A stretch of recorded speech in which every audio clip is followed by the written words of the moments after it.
This video is intended just as a demonstration of how to power a GMLAN radio outside of the vehicle. Say you wanted to use it in a different vehicle. Say you wanted to use it on a bench, in a garage, whatever, if you've pulled one of these out of your vehicle. Pretty much these radios don't power up without a digital on signal. There is an exception to that rule I have found through lots of research and personal experience.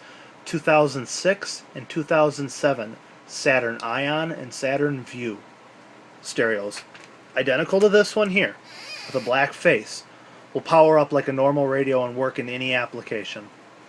They don't need dealer activation, they don't need a code, they don't need a digital on signal, they just work. I believe it's because Saturn by that time was The Walking Dead, and they didn't want to invest any money into a new onboard computer system for the vehicles being made in Spring Hill.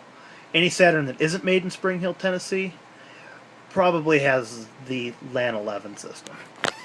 This here is out of a 2007 Saturn Aura. It requires this adapter as well, despite it being a 2007. So the radio, to get one of these that doesn't require any stupid adapter to work, has to specifically come from a 2006 or 2007. I'd just honestly go with an Ion. They see everyone I've ever taken from an Ion always just works. Now, this is out of a 2008 Chevy Cobalt. The vehicle was wrecked. I paid 20 bucks for it at a junkyard up north. Nothing to it. There's power in it right now, but it doesn't work. See? Nothing. Just lights. You just press the info button. The only thing you get is the clock. Now, behind it is the it's the GMLAN 11-bit adapter. Basically is what this is. It's just a little black box with some wires on it, made by the Pacific Accessory Company. Just LAN11ON. It's got some global wires coming out of it. They plug into the radio. This is the car's harness here, and this is the PAC LA11's harness here. And it just plugs into the radios back there. I've reorganized this a little. There'll be more wires on a new one. These are also designed for amplifiers and stuff, but I just wanted it to turn the radios on. As you can see, these wires here go to a power switch. I'm only running the radio off a 3 amp 12 volt power supply and a couple cheap beat up RCA speakers. Now, take the switch.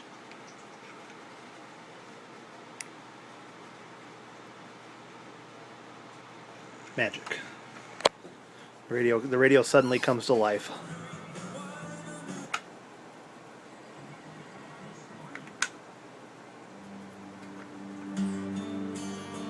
And just like that, the radio is working outside of the vehicle.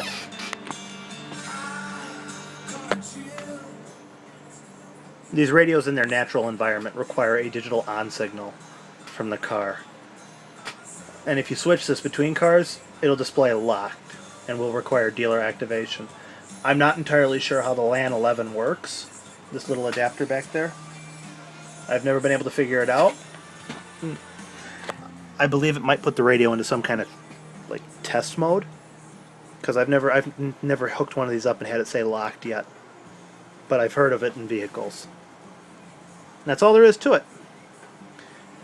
These radios can be had cheap all day. Hell, a lot of junkyards get these and just throw them away because while they are high-end radios, they're usually locked to the vehicle, or the junkyard doesn't know what to do with them because they're not like a normal radio. So I got this for $20 at Gibson's Auto Salvage in Needham and Nasha. $20.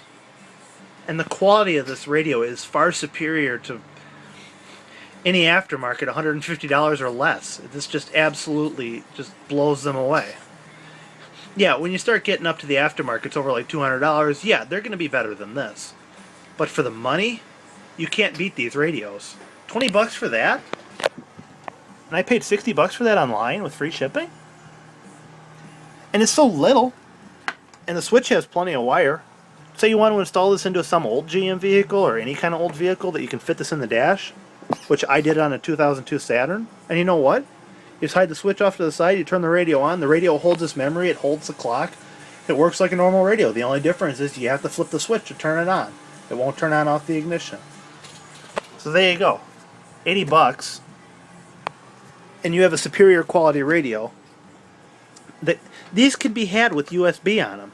USB 6 CD changer. They play MP3 CDs. They come with auxiliary input. These are great quality radios, and they have great quality sound. It's just the way GM designed them. Unless you know how to turn them on, they're garbage. So this video is a demonstration of how to turn these on. To operate these radios, the GMLAN radios, in pretty much all vehicles after 2006, you need a PAC LAN11ON. There's a 29 also version of this, LAN29 on.